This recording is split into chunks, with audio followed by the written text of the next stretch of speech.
పోలీసులకు most wanted, మరొకరు నేర ప్రపంచంలో బతకడానికి ప్రతి క్షణం ప్రాణాలతో జోదుమాడే గ్యాంబ్లర్. హీరోలు వేరైనా భాషలు వేరైనా డీసీ ఐఎమ్ గేమ్ ట్రైలర్లో కనిపిస్తున్న స్టోరీ లైన్ మాత్రం ఒకేలా అనిపిస్తోంది. పరారీలో ఉన్న హీరో, తన చుట్టూ నేర ప్రపంచం, చివరికి ప్రాణాల కోసం పోరాటం. ఇది యాదృచ్ఛికమా లేక ఇప్పుడు పాన్ ఇండియా సినిమాల కొత్త ఫార్ములానా? డీసీలో లోకేష్ కనకరాజు పోషిస్తున్న దేవదాస్ పాత్ర నేరస్తులు, అవినీతి పోలీసుల మధ్య చిక్కుకుని పరారీలో జీవించే పాత్ర. మరోవైపు ఐఎమ్ గేమ్లో దుల్కర్ సల్మాన్ పోషిస్తున్న డాన్ జాన్ కూడా నేర ప్రపంచంలోకి లాగబడి ప్రతి అడుగులో ప్రాణాల కోసం పోరాడాల్సిన క్యారెక్టర్.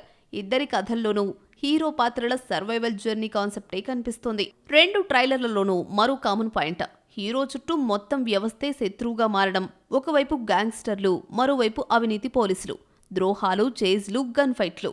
ప్రేక్షకుడిని మొదటి నిమిషం నుంచి చివరి వరకు ఉత్కంఠలో ఉంచే ప్రయత్నమే స్పష్టంగా కనిపిస్తోంది. డీసీతో దర్శకుడు లోకేష్ కనకరాజ్ హీరోగా మారాడు.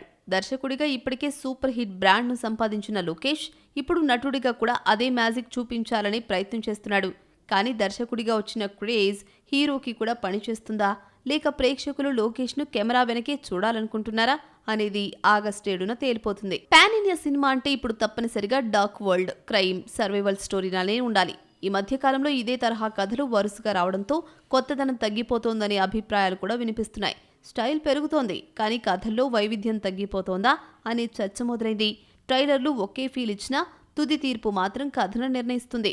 కాబట్టి డీసీ, ఐఎమ్ గేమ్ ఈ రెండింటిలో విజయం సాధించేది హైప్ కాదు, కథను కొత్తగా చూపించిన సినిమా మాత్రమే.